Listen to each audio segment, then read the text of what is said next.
Bonsoir à toutes et à tous.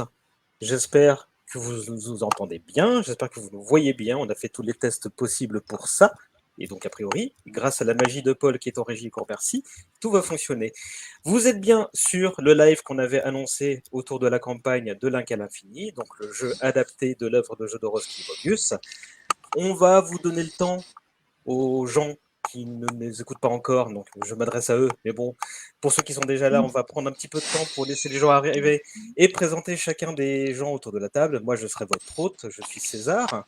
Alors, je ne sais pas comment... Si, je suis en bas à droite, a priori, dans votre écran. À ma gauche, l'instigateur de ce joyeux bordel, mais un bordel organisé, nous avons Jean-Martial Lefranc, qui est l'éditeur donc, de ce jeu, l'éditeur qui s'appelle Why Not Animation et Interaction. Et au-dessus de nous, vous avez les deux auteurs qui sont donc grâce à qui vous allez pouvoir bientôt vous immerger dans cette expérience ludique. À ma gauche, Manuel Rosoy. À ma droite, Guillaume Montiage qui déguste Ce n'est pas une bière, mais du café. Tu nous l'assures, hein, un Je vous Américain. assure, c'est du café. Je souffle dessus. Il y a de la fumée qui sort ou pas? C'est une Guinness, c'est une Guinness. Il n'y aura aucun jugement autour de cette table virtuelle. Bois ce que tu Très veux. bien. Bonjour à vous, messieurs. Bonsoir. Bonjour. Plutôt. Merci, Bonsoir. merci de vous être rendus disponibles. Bonsoir. En attendant donc les gens qui vont nous rejoindre ou qui nous regarderont en différé à partir de demain, je vais passer à une présentation de chacun. Et vous allez profiter pour compléter mes dires. Je vais commencer par Manu, vu que Guillaume a eu quelques mises en avant récemment sur notre page Kiss Kiss Bang Bang. Manu Rosoy, Oui. instigateur de la gamme Time Stories, entre autres choses. Qu'est-ce que tu peux nous dire sur toi? Depuis combien de temps tu exerces dans ce joyeux métier? Alors, dans ce joyeux métier, le métier du jeu, on va dire, quand Guillaume Montiage arrêtera de boire sa Guinness que j'entends dans mes oreilles. On devient vraiment un vieux couple. On savait que ça se passerait comme ça, honnêtement. Hein. Non, du coup, depuis 20 ans, vraiment, professionnellement, entre guillemets. C'est-à-dire professionnellement, ça veut dire payé. Même plus, 25 ans, parce que j'ai commencé sur le 3615 joystick. Je crois que c'est ma première paye, vraiment, mes premières piges. Donc, franchement, 36... Manu, entre nous, tu les fais pas. 3615 joystick, merci. Alors, c'était tout. C'est gratuit. Non, puis après PlayStation Magazine, etc. Mais je faisais essentiellement des solus. Et donc c'était fin des années 90. Puis après, pas mal dans le jeu vidéo aussi, du playtest, etc. Et puis après, je suis rentré à la Ludothèque de Boulogne. Et puis, et voilà. Et sinon, pour résumer et condenser, ça fait 7 ans. Depuis 2016 que je suis auteur, on va dire, reconnu par l'URSSAF et par... voilà, donc officiellement, c'est mon statut, même si... non, c'est mon statut, on peut le dire. Tu veux nous parler un petit peu de Time Stories et des productions pour lesquelles tu as pignon sur rue? Time Stories, donc c'est sorti en fin 2015, donc ça fait il y a 9 extensions dans le cycle blanc, et puis il y a le cycle bleu qui va en avoir 4 ou 5. C'est un jeu qui a plutôt bien marché et qui m'a permis de le développer à temps complet avec les Space Cowboys. Donc ça c'était plutôt super. C'est une grande aventure, une grande saga, et puis elle n'est pas encore terminée. Et donc voilà. Et grâce à Paul, encore une fois, qui est en régie, on voit un échantillon de tes productions qui s'affiche à l'écran. Donc Time Stories, donc une histoire qui va continuer. Donc on vous invite à y jeter un œil si vous ne connaissez pas cette expérience narrative qui est un petit peu, lâchons le mot, révolutionner un peu l'industrie du jeu de plateau. Merci Manu. On va passer à Guillaume. Guillaume, pour les quelques personnes qui n'auraient pas lu les news qu'on s'est forcé à écrire ces derniers temps ou qui n'ont pas écouté le podcast de Proxy Jeux où tu étais invité pas plus tard qu'il y a quelques heures, qui es-tu? D'où viens-tu? Bonjour, je suis Guillaume. Je viens de Strasbourg et c'est super. Moi, je suis dans cette industrie depuis 20 ans.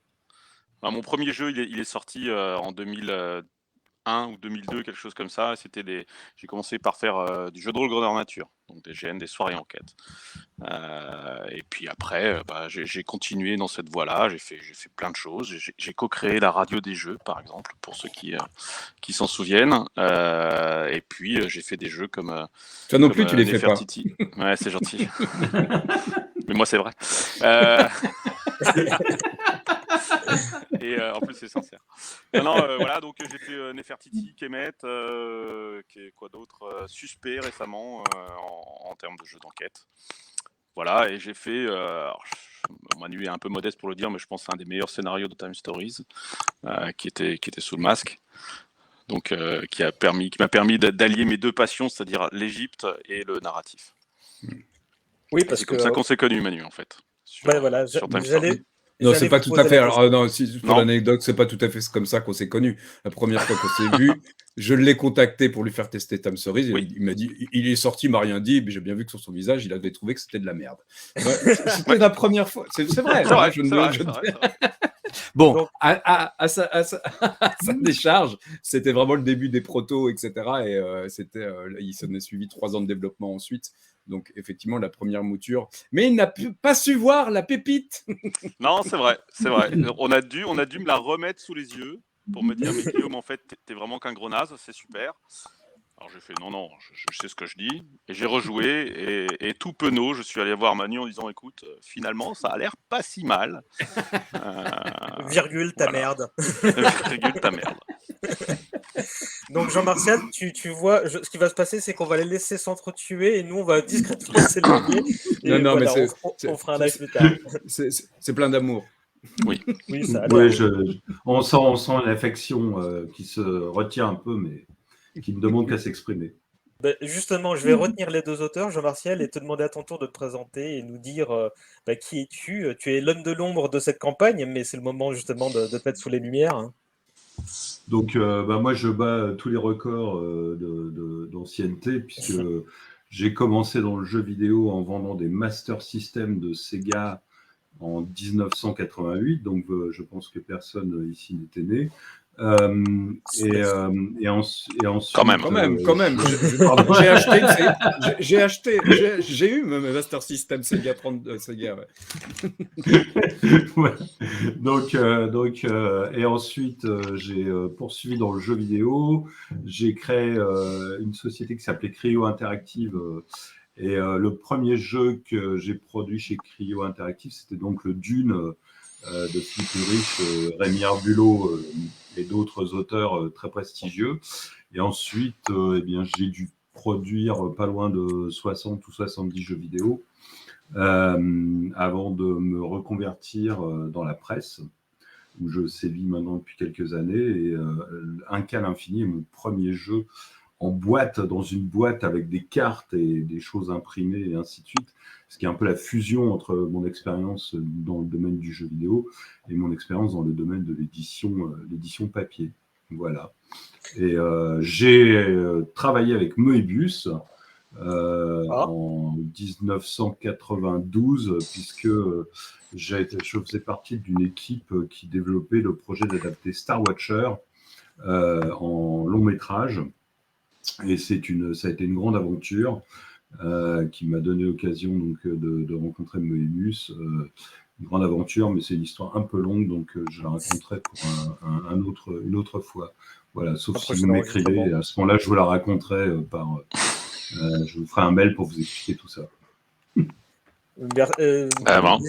Je te remercie pour Dune parce que ça a été l'une de mes premières obsessions vidéoludiques. Alors moi, j'avais pas la Master System, mais le Mega CD. Et donc j'ai découvert le concept de Nuit Blanche grâce à toi. Donc c'est toi qui as acheté le Mega CD. Le Mega CD. Moi aussi, j'ai un autre pote. Il l'a acheté le jour de l'annonce où ils les arrêtaient. J'étais content. Ouais. Ah, mais par contre, je suis impressionné que tu aies rencontré Moebius. Hein.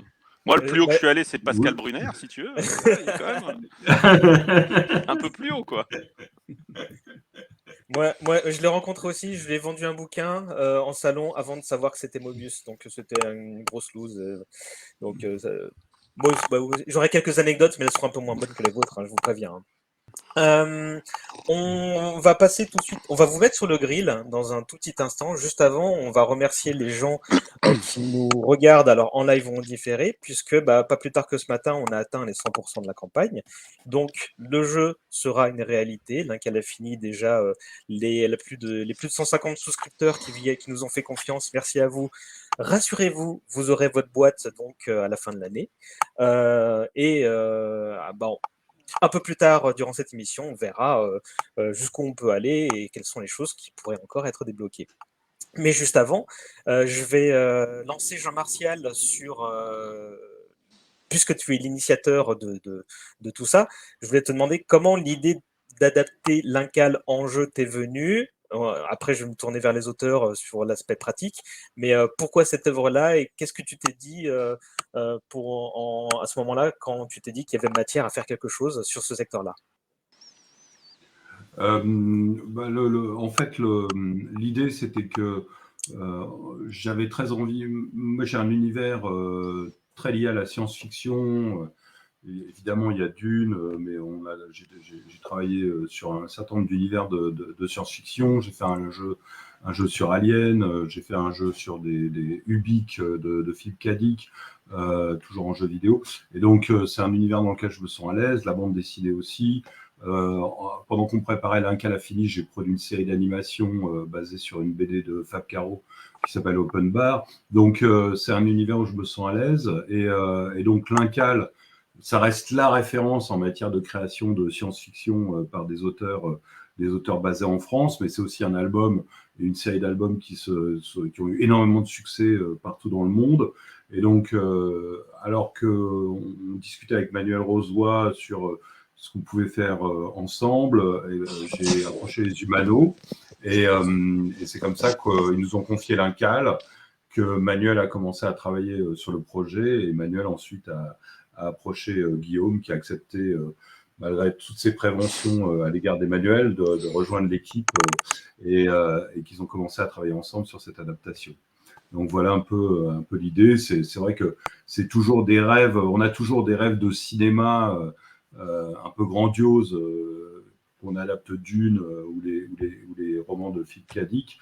Et l'Incal, c'est aussi un rêve de cinéma. Et comme on n'a pas toujours les moyens de faire du cinéma, on adore faire des choses un peu plus modestes, un peu plus contrôlées, mais tout aussi magnifiques à travers des jeux de société, par exemple. Et puis de toute façon, d'autres que nous feront le film, hein, puisqu'on le rappelle, il y a voilà, un maintenant projet, c'est prévu. il y a un projet d'adaptation qui est entre les mains de Taika Waititi. Du coup, c'est le moment de placer que cela va de soi, hein, mais c'est toujours bien de le préciser que c'est un jeu, tout ce qui est le plus officiel. Les humanoïdes associés, donc les éditeurs de la BD, sont en partenariat avec nous. Ils nous ont cédé les droits de ce truc-là. Quelle a été leur appréciation de ta demande, Jean-Martial? Est-ce qu'ils se sont dit, OK, allons-y gaiement, ou est-ce qu'ils ont eu un questionnement? Est-ce qu'ils se sont demandé si ça ferait un bel objet ludique? Je pense qu'ils ont été assez vite séduits par la proposition qu'on a faite avec Manuel. Et donc, il n'y a pas vraiment eu de doute sur le fait qu'on arriverait à faire quelque chose de convaincant. Donc, ils nous ont suivis très bien et ils continuent de nous suivre jusqu'à aujourd'hui et à soutenir notamment la campagne qui est en cours. Et on les salue s'ils nous regardent. Manu, Guillaume, quand donc on a compris que Jean-Martial vient d'écrire qui vous avait approché pour ça et que c'était toi qui avais envisagé cette licence, Manu, si j'ai bien compris, ou Non, non, d'envisager, non. En fait, c'était un long chemin de rebondissement en rebondissement. Mais en fait, c'était plutôt au début, il y avait effectivement le Arzac, etc. Et après, c'est parti sur Dune, sur un Incal. Mais c'est pas moi particulièrement qui ai proposé. C'est-à-dire que c'était vraiment, en fait, tu parles Moebius et Jodorowsky, ou même tu parles des Humano, effectivement, on confirme notre âge. Il y a quand même un truc, quand même une œuvre mythique. Alors lui, c'est pour notre âge, une œuvre assez mythique qui est l'Incal, quoi. Donc évidemment, tout de suite, le regard va dessus. Et puis, quand on le lit, on avait oublié depuis un petit bout de temps. On s'est dit, waouh, c'est riche. Effectivement, il y a toujours quelque chose à en faire, mais et en fait, il y a quand même deux appels là, sur l'Incal. Au-delà du. Ce qui est bon de préciser, c'est qu'effectivement, à chaque fois, on est taxé un petit peu, entre Guillaume et moi, d'auteurs narratifs. Là, on s'est posé la question, hein. Est-ce qu'on fait du narratif ou pas, etc. Et en fait, non. Sur l'Incal, je pense que oui, c'est possible, mais c'est très, très, très compliqué. Donc voilà, il y a cet appel de l'univers plutôt que juste la narration et graphiquement.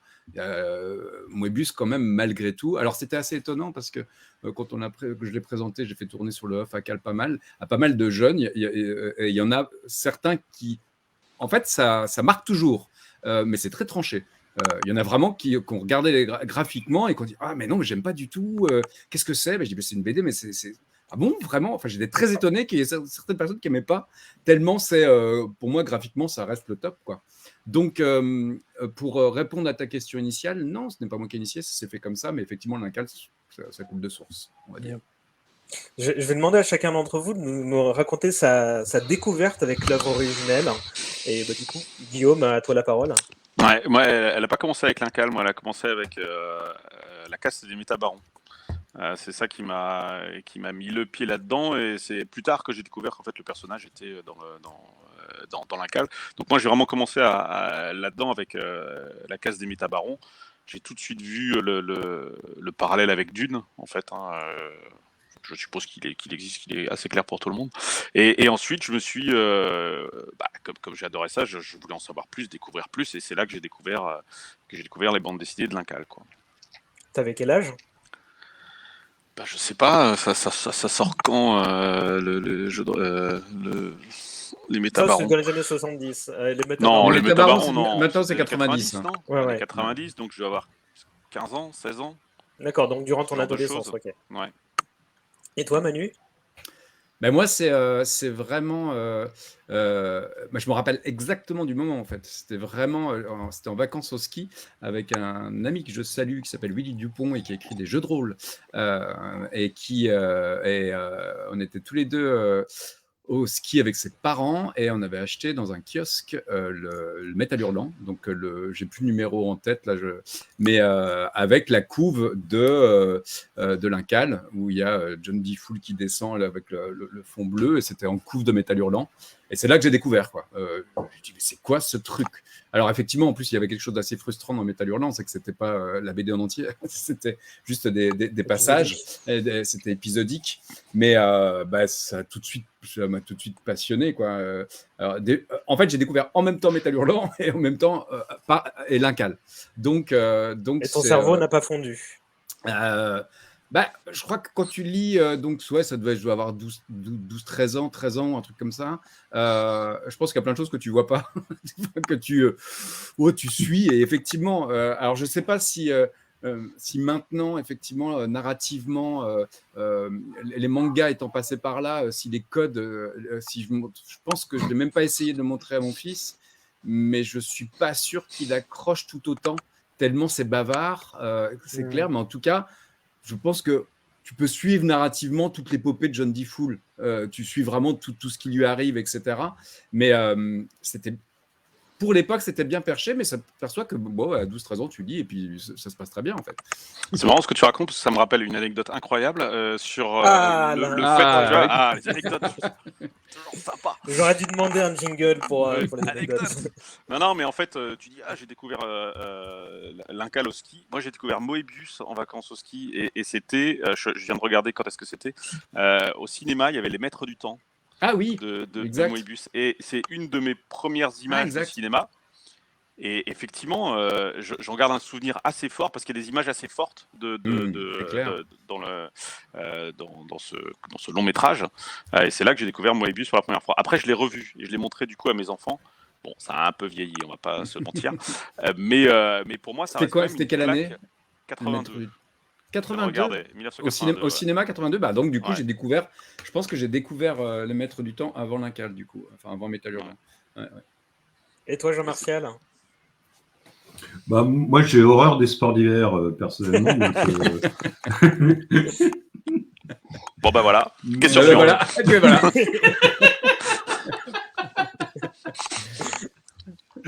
Mais en dehors de ça, oui, je pense que j'ai découvert dans Métal Hurlant. J'étais un grand fan de Métal Hurlant, et donc c'est ce qui m'a inspiré. Et si je peux raconter aussi l'anecdote, en fait, toute cette culture de Moebius m'a vraiment marqué de manière très profonde. Et quelques années plus tard, ça devait être en 88. J'ai découvert pendant le festival de Cannes, dans une petite salle où je crois j'étais tout seul dans la salle, j'ai découvert un film qui s'appelle Akira. Et dès l'instant où le film s'est terminé, j'ai couru chez le gars qui vendait les droits pour la France. Et en hommage et sous l'influence incontestable de Moebius, j'ai acheté les droits de Akira pour la France, qui est après sorti en salle, et c'était la première fois que on découvrait qu'il y avait un public pour le manga C'est en clair, moi je l'ai France vu en le salle. premier Donc jour. je ne savais pas. Donc, Tu étais derrière tout ça. Voilà, j'étais derrière tout ça. Et en fait, on avait une seule salle sur les Champs-Élysées, et on était absolument scotchés de découvrir qu'il y avait la queue devant la salle le jour où c'est sorti. Voilà, mais incontestablement, c'est grâce à l'influence de Moebius que cette anecdote s'est déroulée. On te doit un certain nombre de choses, donc. Je m'excuse, hein, je me mets un petit peu en avant, mais bon, Oh bah oui. Non, mais c'est pas grave. Mon curé chez les listes, c'est toi aussi? Ça n'a rien à voir. Je demande, un de mes films préférés. Attention, il va acheter les droits. Et il va te proposer un jeu. Fais attention, Guillaume. Tu sais comment il est. Manu, Guillaume. Manuel, tu parlais donc tu as commencé à esquisser le sujet de l'adaptation donc dans un nouveau médium. Je crois, tu vas me confirmer ça, mais je crois qu'il y avait un désir d'adapter l'esprit plutôt que la lettre. Et alors déjà, est-ce que tu peux me confirmer ça? Et est-ce que c'était votre première piste, ou est-ce que vous avez envisagé d'autres pistes que celles que le jeu qu'on a actuellement? Bah, en fait, il y a quand même entre guillemets une entente, enfin une ligne éditoriale qu'on s'est fixée avec Jean-Martial et enfin tous les trois, quoi. Une ligne éditoriale en sachant que l'Incal, on sait pertinemment que c'est, même si ça a marqué la BD et graphiquement, Moebius a marqué vraiment de son empreinte, a fait changer les choses. Ce qui est clair, c'est que c'est pas ça, et que ça se vend encore. C'est clair qu'il y a tout un jeune public qui connaît pas nécessairement l'œuvre, et qui c'était un peu enfin, on s'est dit que c'était plus intéressant dès le départ d'essayer de toucher des gens qui connaissaient la BD, mais qui ne la connaissaient pas, mais qui pouvaient être attirés graphiquement. Et ça, c'est la partie, on va dire, les gens qui sont plutôt sensibles à la bande dessinée plutôt qu'au jeu en lui-même. Et puis après, sur les gens du jeu de société, on s'est dit, faisons quelque chose qui a l'esprit de la BD, sans nécessairement raconter tout ce qui se passe dedans. Parce que déjà, les quelques termes qu'on a gardés font toujours qui viennent de la BD, font toujours un petit peu... Oh, rituel de transfiguration, qu'est-ce que c'est que ce truc? Déjà, c'est des termes pas du tout habituels ou usuels, en fait. C'est vrai que ça sent bon les années 70 et toute cette... les buvards et la liberté des corps, on va dire. Très joli. Attention, nous avons Captain Diplomatie avec nous. Et rituel de... Voilà, donc l'idée, c'était quand même de faire un jeu pas trop complexe, mais qui pouvait plaire aux gens qui connaissaient la BD et qui ne la connaissaient pas, mais qui pouvait être une porte d'entrée, soit dans l'univers, en tout cas, de l'Incal. C'est-à-dire que on va dire que si des gens qui jouent à ce jeu sont intrigués par l'Incal et l'œuvre de l'Incal, et s'ils ne l'ont pas lu, bah, tant mieux. Et ceux qui connaissent l'Incal et qui arrivent à y jouer, qui leur sortent de temps en temps, en fait, le pari est gagné. Donc, quelque part, la première démarche, elle était plutôt dans ce sens-là. C'est de faire quelque chose de plutôt condensé, d'être une synthèse et d'avoir l'esprit de l'Incal. Ouais. Et du coup, vous m'arrêtez si vous voulez rebondir, Guillaume ou Jean-Martial. Du coup, l'envie de faire un truc coopératif est venue d'emblée ou... Ouais, ou- oui, Alors, ça, c'est venu assez rapidement. Enfin, tu lis la bande dessinée, tu vois que c'est une équipe. Enfin, il y avait même pas vraiment il n'y a pas eu de débat là-dessus. Il n'y a pas eu de débat. Ça a tout de suite été coopératif. Ouais. Parce que tu dis que c'est une équipe, mais on va dire que c'est une équipe très dysfonctionnelle. Est-ce que c'était pas justement ça le sel du truc? Est-ce que vous vouliez pas faire en sorte qu'il y ait un but commun, mais des agendas individuels? Ça aurait été peut-être trop rentrer déjà dans le détail, en fait. Dans le détail, ce qu'on en retient quand même, c'est des profils complètement différents initialement qui arrivent à s'entendre pour sauver l'univers. Et il y a quand même... En fait, ce qu'on a voulu retranscrire, c'est plutôt ça. Il faut être coopératif et il faut falloir s'entendre. Et on n'a pas tous les mêmes informations sur tout. Donc, on n'a pas le même point de vue non plus. Comment faire pour que justement... Et l'objectif était, et quand on lit la BD, c'est vraiment ça, c'est de se parler. Une fois qu'on se parle et qu'on s'écoute, ben, on y arrive un peu mieux. Alors qu'on s'écoute soi-même et qu'on écoute les autres. C'est un petit peu... c'est un petit peu ésotérique, mais c'est un peu ça.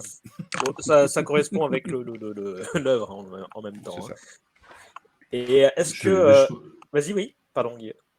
Non, je pense que ce qui ressort le plus dans le rapport entre la BD et le jeu, c'est cette idée d'une poursuite dans laquelle on est tous engagés au moment où les joueurs se lancent dans le jeu. Et en fait, c'est une espèce de poursuite infernale. Et pendant les 30 minutes que dure le jeu, il y a un suspense qui est maintenu, une tension. Et ça reflète bien l'esprit de la bande dessinée elle-même, où c'est une espèce de poursuite comme ça picaresque à travers l'univers, et on retrouve cette ambiance-là tout à fait quand on est plongé dans le jeu.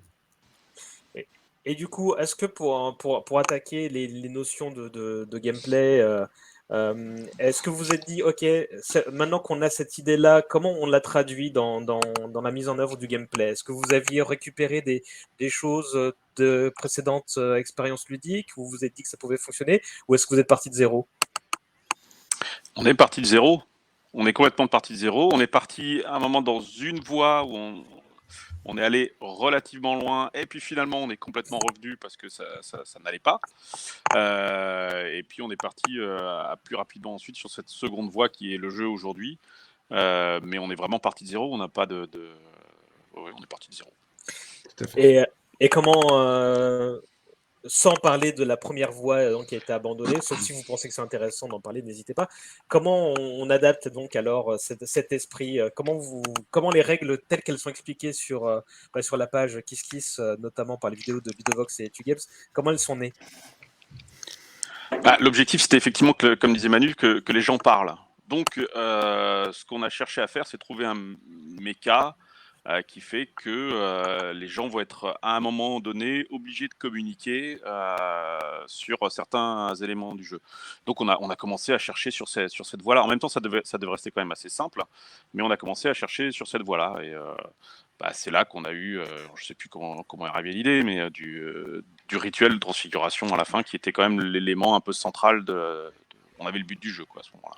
Mais ce qui est ouais, en fait, ce qui est intéressant, c'est qu'à chaque fois, ce qu'on recherche, c'est une sensation. Je pense que c'est et c'est toute la complexité, c'est-à-dire que on a des petits artifices qui sont des mécanismes, on sait ce que ça peut donner, on ne sait pas exactement si ça donne, si ça aboutit à ça. Mais ce qu'on recherchait à la base, c'est vraiment une sensation. Au final, c'est comme lire la BD ou regarder un film. On a des outils à notre disposition. Là, c'est des mécaniques de jeu qu'on a essayé de triturer pour obtenir que les personnes qui sont autour de table soient nécessairement, pour remporter la partie, soient nécessairement obligées de se parler avec des contraintes de communication, justement. Et c'est là-dessus, à un moment donné, quand on a fait les premiers playtests, effectivement, comme Guillaume l'a dit, c'est qu'on a trouvé assez rapidement, enfin le premier, c'est vraiment le rituel de transfiguration. Ouais. On avait l'objectif du jeu, en fait. Bon, et après, il fallait tout reconstruire autour, mais quand on a fait les premiers playtests, on s'est aperçu que les gens parlaient, on dit, ouais, on est sur la bonne voie. Et c'est pas si évident que ça d'amener que des mécaniques soient, en fait, soit que les gens parlent, soit on les laisse complètement libres de tchatcher, et puis là, ça peut être pas nécessairement là, en fait, mais que le jeu t'amène, toi, à parler, parce que tu t'aperçois que si tu ne parles pas, on va pas gagner. C'est toute la complexité de monter ça. Et c'est ce qui nous a pris un peu de temps, justement, à toutes ces assemblages-là. Oui, parce qu'on savait qu'on avait une bonne fin. Enfin, on était convaincus assez rapidement de cette histoire de rituel, hein, globalement, parce qu'à chaque fois qu'on l'a testé, on voyait qu'il y avait une tension qui se créait, qu'on avait une espèce de fin en apothéose, un suspense réel, et puis on voyait la tronche des gens quand ils retournaient leur jetons, tu vois, et ça fait plaisir de voir cette implication. Après, oui, effectivement, il a fallu arriver à cette fin-là. Et justement, là, je remercie Paul qui affiche très judicieusement à chaque fois qu'on a un propos significatif, qui affiche les choses qui vont bien. Et là, on a vu justement des photos de tests. Comme tout bon jeu, j'imagine, vous l'avez fait tester un nombre incalculable de fois et le jeu a évolué en fonction des playtests. Quand est-ce quand est-ce qu'est né le premier prototype en fait jouable du jeu par rapport à ce qu'on connaît là aujourd'hui, et quels ont été les retours progressivement des joueurs auxquels vous les avez fait jouer? Tu vois nos visages qu'on va avoir du mal à répondre à cette question. Tu l'as vu là? Tu l'as ressenti? Je vais la formuler autrement. Alors, on va essayer de broder si tu veux. Bon, écoute. Sinon, je peux reformuler. Jean-Martial, quand est-ce que tu as approché nos deux amis ici présents pour ce projet-là, et quand est-ce qu'ils ont commencé à œuvrer, si tu te rappelles?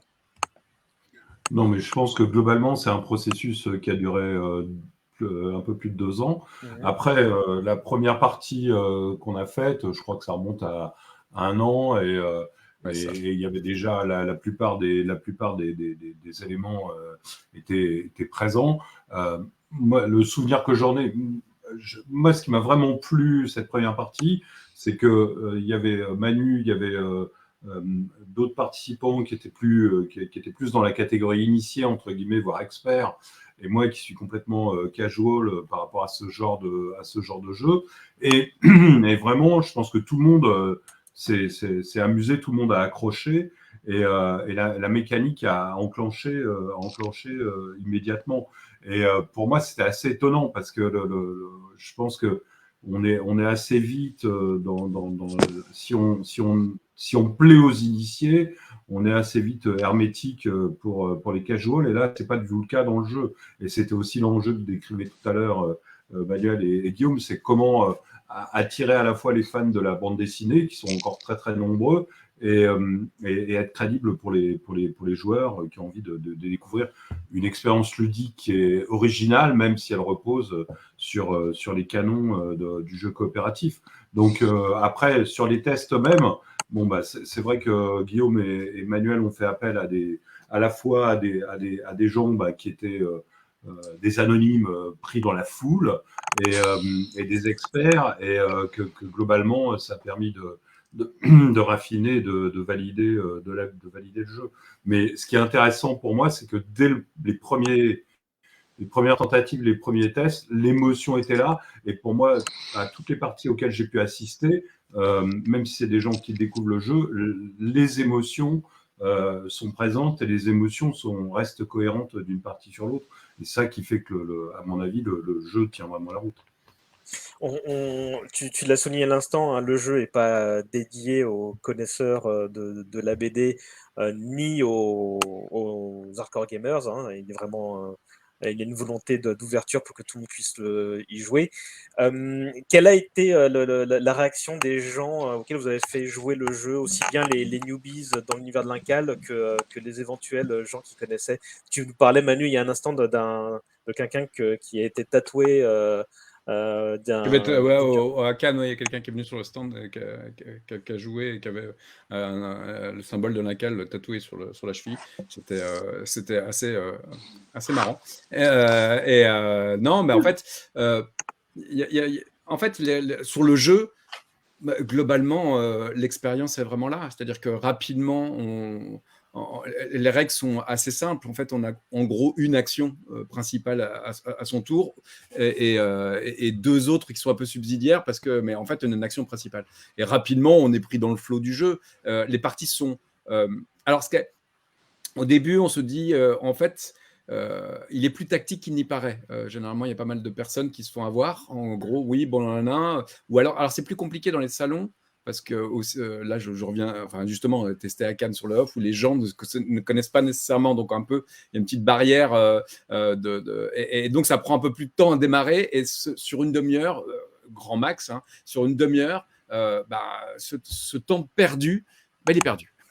Que généralement, c'est très difficile à rattraper. Donc, il y a vraiment tout cet aspect tactique qui est intéressant. Et en fait, c'était le choix aussi de faire une partie assez courte, assez condensée, pour pouvoir se dire, tiens, on en refait une pour essayer. Et puis, d'avoir de la variété à chaque fois. C'est-à-dire, dès qu'on a eu le core system, on a l'impression que le core system accueille pas mal de variations, de variétés par les monstres, par toutes les petites modifications, enfin les petits rajouts, les petites variations, pardon, qu'on peut ajouter. Mais en tout cas, l'accueil est plutôt cool. Guillaume, toi, tu l'as fait tester pas plus tard que le week-end dernier. Oui. Oui, non. Alors, bon, moi c'est ce que je dis toujours, quand c'est l'auteur qui fait tester le jeu, les gens sont généralement polis, personne va te dire en face, écoute, ton jeu c'est vraiment de la merde. Mais objectivement, tu vois en fait, tu vois les gens qui sont dans le jeu, tu vois la tension sur leur visage, tu vois les discussions enflammées qu'il y a, tu comprends à la façon de jouer s'ils accrochent ou s'ils accrochent pas. Moi, concrètement, les parties que j'ai fait de jouer, oui, les gens accrochés. Les gens accrochés étaient étonnés de la rapidité finalement de la partie et je crois que c'est pas rare, c'était très très très fréquent que les gens en enchaînent une deuxième si tu veux de partie. D'accord. À partir de quel âge on peut jouer au jeu? Moi, j'ai fait jouer des gamins de 10 ans, 12 ans. Même avant, ça dépend ça dépend à quoi tu joues. En fait, c'est toujours compliqué. Ouais. Je pense que si tu joues, parce que là j'ai fait jouer, mais bon, c'était des enfants de gamers, donc en fait, je crois qu'il avait, j'ai demandé, il avait 7 ans le gamin, et donc il a joué. Et son frère qui avait 11 ans l'a pris en charge, etc. Il y avait le papa qui était pas loin, et voilà. Mais c'est toujours compliqué. Mais je pense que 10 ans, c'est bien. Voilà, 10 ans, c'est bien. D'accord. La rejouabilité dans le temps, elle vous paraît comment? La profondeur, la diversité des parties, comment est-ce que vous la ressentez? Bien. Non. Bien. Ok, merci. Voilà. Je vais vous relancer dessus. Non, mais bien à partir du moment où effectivement, on a tout de suite vu qu'on avait un core système et qu'on pouvait, comme l'a dit Manu, modifier les choses à la marge. Et du coup, c'est ce qu'on a fait. C'est-à-dire que à partir du moment où tu changes l'ennemi qui va t'attaquer, tu changes les lieux que tu peux visiter, il y a des petites variations à chaque partie qui sont tout à fait possibles. Et il y a aussi une variation de difficulté que tu peux te mettre toi-même, hein, un système qui permet de dire ok, là je vais faire une partie pépère, et puis tiens, on va tenter une partie un petit peu costaud pour voir ce qui se passe, quoi. Je vais vous relancer justement dans un instant sur les choix de cartes possibles ainsi que des ennemis. Juste avant, il y a une question qui, j'imagine, revient souvent, et je dis ça justement parce que dans l'interview que tu as fait auprès de Proxy Jeux il y a quelques jours, on n'a pas manqué de te poser la question, Guillaume, mais vous deux qui êtes des auteurs d'expériences ludiques où la narration a une forte est prédominante. Est-ce que c'était une cour de récréation pour vous de faire un jeu qui était uniquement dédié sur le système, ou comment vous avez appréhendé cet aspect-là, ou cette absence de narration justement? Une cour de création, non, monsieur. C'est du travail, avant toute chose. C'est du sérieux. Le jeu, c'est sérieux. Le jeu, c'est sérieux. Non, enfin, est-ce que c'était un défi? Pas plus que ça non plus. De toute façon, à partir du moment où on avait décidé de pas faire du narratif, on savait globalement où on allait, quoi. Donc, enfin, on savait ce qu'on recherchait, plus en termes de sensations que de mécanique. Et après, oui, bah, il a fallu tester, essayer des choses. Enfin, voilà, quoi. Mais oui, on est taxé de narratif, mais on sait faire d'autres choses. La Ça, preuve. c'est chouette. Les gens qui en douteraient donc pourront tout à fait se pencher sur cette expérience-là. Avant je préviens Paul tout de suite, on va parler de la campagne, donc si tu veux bien afficher la page, je t'en remercie par avance. On va aussi inciter les quelques personnes qui nous regardent à poser des questions si vous en ont, ne pas hésiter, on reviendra dessus dans un petit instant. Et donc, on l'a dit tout à l'heure, la campagne a atteint son premier objectif. Donc, encore une fois, merci beaucoup. Le jeu de base se compose de 2 adversaires. Est-ce que l'un de vous deux, ou vous voulez peut-être vous partager le travail, vous pouvez indiquer, on aura l'occasion d'expliciter tout ça dans les news de la campagne ultérieurement, mais est-ce que vous pourriez nous indiquer quelles sont leurs spécificités? Bon, rentrer dans le détail de la méca, gameplay. du gameplay. Sans Globalement, forcément- Non, go- pas forcément. Globalement, ils sont relous. Voilà, en fait, Et dans le Globalement, détail, Ils vont vous casser les bonbons. Dans les détails, reportez vos règles. le but étant justement donc de réussir le rituel de transfiguration, j'ai réussi à le dire en une seule fois, avant que l'adversaire donc ne vous chope, en gros, c'est ça. Et chacun le fait d'une manière particulière. En fait, chacun va te mettre des bâtons dans les roues d'une manière différente. Il va t'empêcher de le faire. En fait, pour faire le rituel, on va rentrer un tout petit peu dans le détail. Pour faire le rituel de transfiguration, il faut retourner des jetons. Pour retourner des jetons, il faut poser des combinaisons. Et en gros, les ennemis vont vous embêter pour effectuer ces combinaisons de manière différente. Et vont également timer le jeu. Enfin, il va falloir le faire avant que eux ne fassent quelque chose, globalement. Et du coup, la boîte de base va comprendre 2 menaces. Si je me rappelle bien, il y a les bossus du président d'un côté et Oui. les Berg, c'est ça? Tout à fait. Et est-ce que vous vous êtes dit, encore une fois, Paul est sur tous les fronts, il affiche les Berg. Est-ce que vous vous êtes dit d'emblée qu'il y avait cette possibilité donc, de rejouabilité en changeant le paradigme du parti via donc, une menace, via un adversaire ou via des lieux supplémentaires, ou c'est une réflexion qui vous est venue dans un second temps?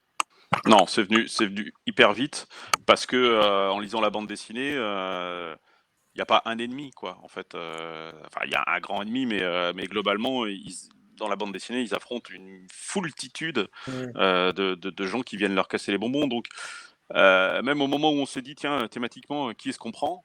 On avait tellement de choix qu'on a fini par se dire, bah, on va pas en prendre un, hein, on va en prendre plusieurs, et puis ça permettra justement d'appuyer la rejouabilité. Et donc, Paul, si tu veux bien afficher la page, qu'esquisse, tu serais sympathique. On a, avant de parler des ennemis qui ont été affichés il y a un instant, juste un petit mot pour dire que les lieux aussi donc, ont une incidence dans la mesure où les joueurs sont invités à parcourir différents lieux qui sont ceux rencontrés par John DeFool et son équipe dans la BD. Chaque lieu a une condition entre guillemets de déverrouillage pour avoir le jeton, le contenu du jeton qui est derrière, ce que tu évoquais tout à l'heure avec Guillaume. Oui. Est-ce que les différents lieux, là aussi, j'imagine que c'était assez facile d'en choisir vu qu'il y en avait pléthore dans la BD, mais par contre, vous dire adapter tel lieu, ça va être telle dynamique. Comment ça vous vient ce genre de réflexion? Alors, c'était pas si facile que ça, hein, de la bande dessinée. Enfin, c'est surtout d'un point de vue graphique, Jean-Martial, tu confirmes, hein, j'imagine. C'est que déjà, il nous faut des lieux où, puisqu'on reprend les illustrations de Moebius, il nous fallait des lieux où on a une jolie illustration qui va bien et pas un tout petit carré, une case, voilà, pour aller sur les plateaux, quoi. Oui, parce que Déjà, en c'était ce déjà ça notre temps-là, première problématique. en ce temps-là, on parle donc justement d'un temps où les textes, la majorité des textes d'une BD étaient déjà sur les planches, ce genre de choses, quoi. Donc, Exactement. c'est bien ça, Jean-Martial? Oui, tout à fait. Les BD, donc le texte était écrit directement sur la planche. Ouais. Et donc, comment en fonction des lieux disponibles, graphiquement parlant, comment on leur donne un gameplay à ces lieux?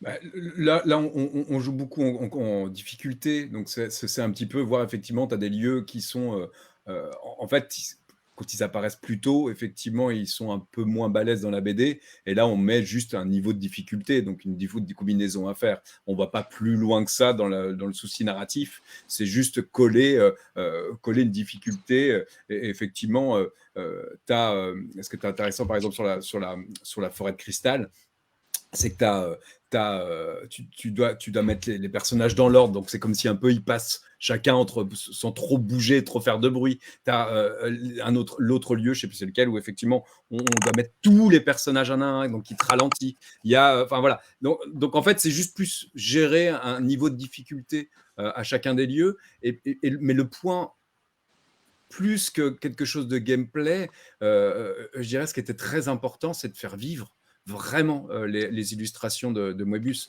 parce que quand même, il use et il use souvent de pleines pages où ça explose, et c'était pas si courant à l'époque, où effectivement ces lieux, c'est magnifique, quoi. Et en plus, quand tu vois sur tous les tomes, il y en a partout. Enfin, tous les décors changent, les environnements sont complètement fous. Et donc voilà. Donc l'important, c'était d'avoir des planches qui permettent de faire vivre ça. Parce que dans un jeu, le support graphique, il n'est pas nécessairement vu tout le temps. Il est soit par des cartes. Donc les cartes, en fait, tu peux pas non plus faire des cartes. Je crois que le maximum que tu puisses faire vivre, c'est des cartes à la taille Dixit ou Suspect, où effectivement, voilà. Mais quand tu veux faire vivre une planche, on n'a pas un format, on n'a pas le format BD, quoi. Donc c'était hyper important d'avoir cette sensation-là que les lieux soient mis en rond, évidemment, enfin on faisait un cercle, mais qu'on découvre l'univers graphique de Moebius, et donc qui permettait de faire vivre tout ça, et surtout, et ça arrivait rapidement, sans texte. C'était que justement l'illustration pouvait tout d'un coup vivre, vraiment respirer, si on trouvait une iconographie. En fait, c'est toujours ces allers-retours entre quand on a commencé à mettre du texte, on se dit mais non, c'est pas possible, on peut pas rajouter quelque chose. En fait, comme si ça dénaturait ce qui avait été fait, parce que le texte, c'est les dialogues c'est Jodorowsky, et c'est des bulles. Quand tu fais juste comme ça, tu peux pas rajouter quelque chose en disant ici il se passe ça. Donc en fait, on a fait des allers-retours pour se dire il faudra une icono. Et il faut une icono assez discrète, assez simple à comprendre. Et ce qui permettait. Mais l'objectif premier était quand même, on se l'est dit très rapidement, faire vivre les illustrations. Illustration qui passe à votre écran. J'ai une dernière question sur le gameplay, c'est les pouvoirs, donc ceux qui sont accessibles à partir du moment où on se trouve sur Suicide Alley. Est-ce que c'était quelque chose qui est venu dans un second temps, ou pareil, vous vous êtes dit c'est une composante qu'il faut ajouter pour fluidifier le gameplay très tôt Je crois que très vite on s'est dit que Suicide Alley, il fallait en faire quelque chose de spécifique. Alors parce que là je vais spoiler la BD, mais ça commence et ça termine sur Suicide Alley, donc évidemment j'aurais peut-être dû prévenir un peu à l'avance pour le la BD à 40 ans, on va dire qu'il y a une certaine prescription. Si jamais. Dark Vador est le père de Luke.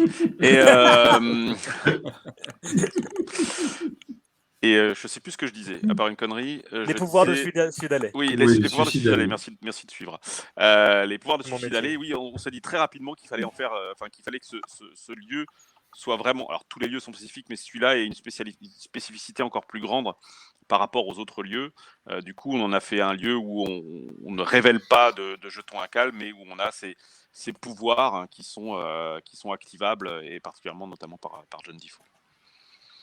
Et est-ce que là aussi, en fonction des playtests, vous vous êtes dit ok, donc nous faut un pouvoir comme ça, il nous faut un pouvoir comme ça, ou est-ce que d'emblée vous aviez des idées assez précises d'éléments qui pouvaient permettre de jouer l'expérience? Je crois qu'on est parti assez vite sur ces pouvoirs-là, non? Je me rappelle pas. Oui, mais en fait, il y avait au début, on se demandait, les premières pistes, on se demandait si effectivement les personnages n'avaient pas de pouvoir. Oui. Et puis en fait, ça complexifiait, parce que chaque personnage a un pouvoir, donc tu as du texte. Je le dis et je le répète, mais c'est vrai que sans faire gaffe, on s'est dit ça. Il n'y a pas de texte, en fait. Il n'y a pas de texte sur les éléments de jeu. Il n'y a que quelques icônes. Il y a maximum, je crois, 4 icônes. Et rajouter. Alors, on pouvait avoir des pouvoirs sur les cartes, mais au niveau du gameplay, ça complexifiait parce qu'en fait, c'était des informations qu'il fallait détailler l'un à l'un. Là, le mettre sur un lieu, ça faisait sens. Ça arrivait pas tout de suite, je crois. Mais quand on s'est dit on va le mettre là, ça semblait évident. Donc, ça semblait évident que ça soit là. Et j'ai une question philosophique. Est-ce que la chance joue un rôle dans le jeu? Oui. Oui, la chance joue un rôle dans le jeu, bien sûr. Bien sûr, la chance joue un rôle. D'ailleurs, alors est-ce que c'est la chance ou est-ce que ce sont les probabilités? Ça, c'est une vraie question philosophique. Parce qu'il y a des moments où, en fait, une des conditions de défaite, c'est quand quelqu'un, un des joueurs, se retrouve avec 3 cartes dégâts en main. Et quand quelqu'un a 2 cartes dégâts en main, qui sait qu'il va devoir en piocher une, ou peut-être tenter le rituel à ce moment-là, et qu'on est en train de se dire, ok, dans la pioche, il y a 5 cartes, il y en a une, j'ai une chance. Voilà, alors, c'est de la chance ou de la probabilité, mais en tout cas, Et il y a Lacal qui te répond. Voilà. Professionnalisme. Mais il a créé, il l'a fait exprès, c'est des effets spéciaux. Cet effet est incroyable. Joli. La production ne se refuse rien. Exactement. Paul, je veux bien que tu affiches les paliers, donc la partie de la page KissKiss où les paliers sont affichés, puisque comme on l'a dit tout à l'heure, donc on a notre jeu qui est validé, mais d'autres choses qui vont arriver, donc sans entrer dans les détails justement, pour laisser un peu tiens, j'allais te demander si quelqu'un avait une boîte de jeu sous la main pour qu'on puisse la montrer. Et voilà, on a les deux, c'est super. Donc voyons, elles existent vraiment. Évidemment, vous avez sous les yeux donc des protos. Guillaume qui tient l'édition traditionnelle et Jean-Martial qui tient l'édition exclusive à la campagne, celle qui ne sera pas dans le commerce par la suite. Du coup, avec cet élément perturbateur, j'ai oublié la question que j'avais. Si, je voulais parler de la page... Des paliers. Voilà, merci. De la page KissKiss et des paliers. On a différentes choses qui sont sur le point d'arriver. Le prochain palier débloquera donc un nouveau lieu qui est la cité techno. Et donc, en fonction du succès de la campagne, j'imagine qu'on pourra avoir d'autres lieux. Et j'ai jamais eu l'occasion de vous poser la question, donc je vous la fais maintenant. Est-ce que ça veut dire que chaque lieu s'ajoute aux 5 autres plus suicidales, ou est-ce qu'on a le droit de choisir, ou est-ce que c'est au pifomètre, on doit choisir 5 cartes, quel que soit le nombre de cartes lieux qu'on a? Tout est possible, mon bon monsieur, mais pas rajouter. Il y en a toujours que 5. Toujours que 5. Donc on peut les prendre au hasard, on peut les choisir en disant ah tiens ça c'était mieux. On peut choisir pour des raisons gameplay, enfin vraiment c'est un jeu super libre comme dans les années 70. Chacun fait bien ce qu'il veut. Palier suivant, je vois qu'il y a 2 nouveaux jetons. Donc actuellement, il y en a de 1 à 7 et donc ils servent justement à chacun des 7 premiers jetons sont là pour se poser sur les 5 cartes qu'il y a sur la table. Du coup, la question que je vous posais d'avant, c'était pour amener éventuellement ça là. Peut-être qu'il y avait plus de lieux. Parce que pourquoi 9 jetons? Pour complexifier Oui, pour complexifier la dynamique, tout à fait, pour donner une rejouabilité plus grande et pour complexifier la chose. D'accord. Et donc j'imagine, là on en a déjà un peu parlé, que pour le palier suivant, donc ce sera un nouvel ennemi qui n'est autre que Gorgolossal, l'une des guest stars de l'Incal. Et bon, ça c'est dans l'hypothèse où on y arrive et on vous le souhaite, chers contributeurs. Je voulais également vous demander la chose suivante. Quelle est, selon vous, vous qui êtes des joueurs acharnés, parce que vous ne faites pas que jouer qu'à vos propres jeux. Non, ce serait triste. J'espère. En plus, surtout dans le narratif, on n'y joue jamais à nos jeux. Donc... Oui, déjà. Quel est, selon vous, vous pourriez rapprocher cette expérience d'une autre, quelque chose qui est connu, ou est-ce que c'est tout nouveau, il faut absolument jeter dessus pour avoir une nouvelle expérience? C'est marrant, on m'a posé la question déjà, j'ai pas su répondre. Alors moi, D'accord. j'ai vu passer un tweet de je sais pas quoi qui disait qu'il y avait quelque chose des Chevaliers de la Table Ronde. Je me dis ah ouais, il y a un petit truc sur Oui, effectivement les lieux et je l'avais oui. pas fait. Je l'ai vu passer il y a peu. Quelqu'un qui a dit ah nan, nan, et j'ai vu passer qui a fait un commentaire sur un tweet et qui a dit ça. Effectivement, il y a un petit peu quelque chose comme ça, sauf qu'il n'y a pas de félon, c'est un pur coop, c'est beaucoup plus ramassé, etc. Mais effectivement, la question là, on a un pion commun, on n'a pas chacun, voilà, mais il y a un petit peu peut-être quelque chose de ça, d'aller sur des lieux et d'avoir des jeux de cartes et puis de pouvoir faire. Mais sinon, Mais tu vois, le rituel, j'ai pas vraiment retrouvé. Je sais non, pas ouais. d'où ça nous est venu. Je crois que c'est Un toi. éclair de génie, peut-être. Ouais, Non, mais ça montre Non, que mais vous avez bossé, c'est les enfants. c'est ce que j'allais dire. Non, mais, C'est- Non, ouais, je sais pas. tu vois, L'ex- L'explication la plus simple est souvent la meilleure. Oui. oui, c'est ça. Mais tu vois, auteur de jeu, comme tu joues à beaucoup de choses, tu es forcément influencé par tout ce à quoi tu joues, même inconsciemment. Hmm. Et au final, cette méca-là, je la vois pas, en fait, ailleurs. Bon, vous l'avez, donc c'est en partie l'héritier des Chevaliers de la Table Ronde, l'Incal Infini. Voilà, nouvelle tagline grâce à un tweetos. Ouais, ça a quand même rien à voir, mais ce que je veux dire, là, on est vraiment. Déjà, c'est Attends, pas les si on mêmes. me vend des trucs, c'est un petit peu Dark Nova quand même, j'ai l'impression. C'est ça. Et franchement, c'est toutes les World of Warcraft et les extensions qu'on connaît en un seul jeu. Franchement, on peut le dire. On va arriver au terme de ce live, hein, il nous reste quelques minutes. J'aimerais vous demander à chacun de vous, en fait, c'est une aventure qui date, tu l'as dit Jean-Marcel tout à l'heure, qui a commencé il y a un peu plus de 2 ans. Quelle est votre principale fierté autour de cette expérience que vous avez, à laquelle vous avez donné naissance? Ouais. Avoir réussi à supporter Manuel Rosoy, c'est déjà Putain, un grand pas pour moi. Je te voyais. Là, j'avais arriver, cette en plus.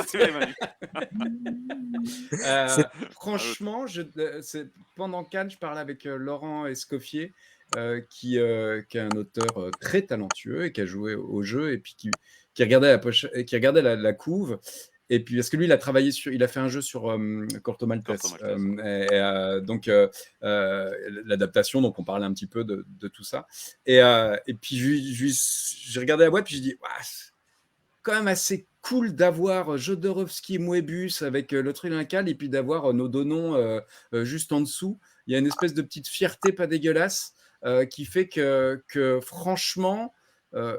ouais, ça, on me l'aurait dit, voilà, on me l'aurait dit quand j'étais en train d'ouvrir Métal Hurlant, je suis pas sûr que je l'aurais cru, quoi.